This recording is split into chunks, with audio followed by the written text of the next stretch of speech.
It's my pleasure to introduce Dave Rakestraw. How many of you know Stanford PhD physicists who are successful founders and owners, former owners of successful businesses, who then went on to teach some high school physics? So I see one about. So in a minute or two, you're going to hear that Dave is both very competent and very passionate about the way he proposes to teach physics. And that's relevant, I think, to us today because the topic is both relevant and, most importantly, just as accessible to students in third world countries as it is to students in Livermore.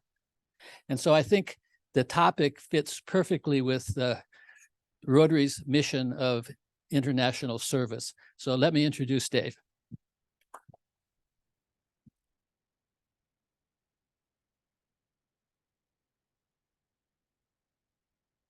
Great.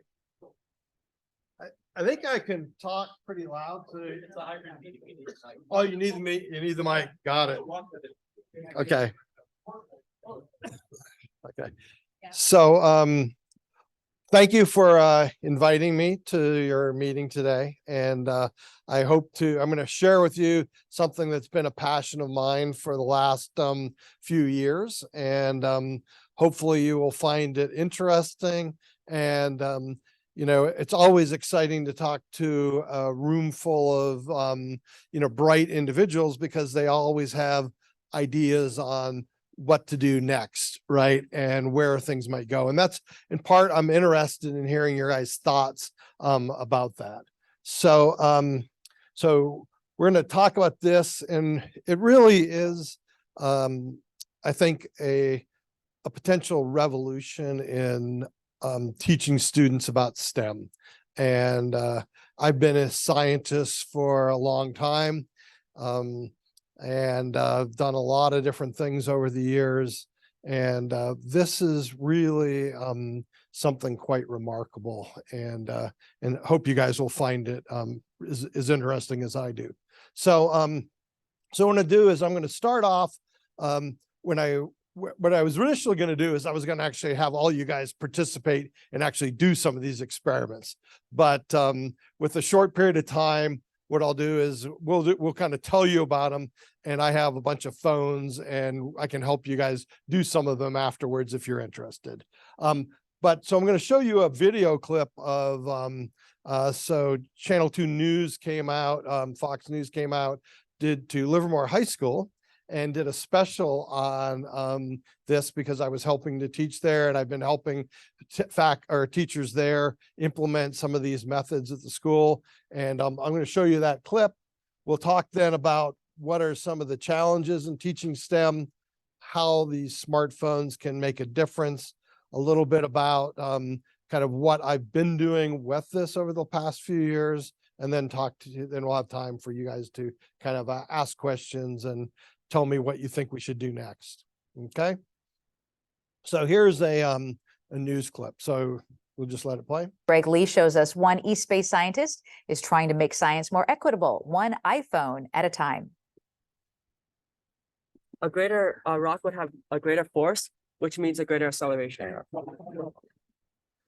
It's Physics in the Field Day for Miss Johnston's class at Livermore High School. It's just great being in an environment where we can do a lot of experiments and do a lot of hands-on learning. We're allowed to go into the real world and explore physics in action. So by that, I think it sinks further into our brain. What's unique about this class, the students are measuring concepts like velocity, frequency,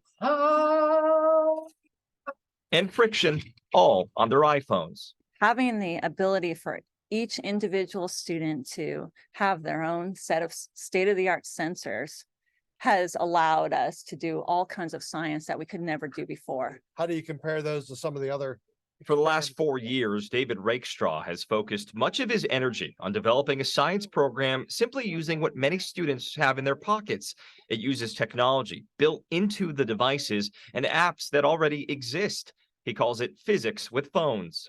They put this thing in to help us figure out how to get our pictures to go back and forth.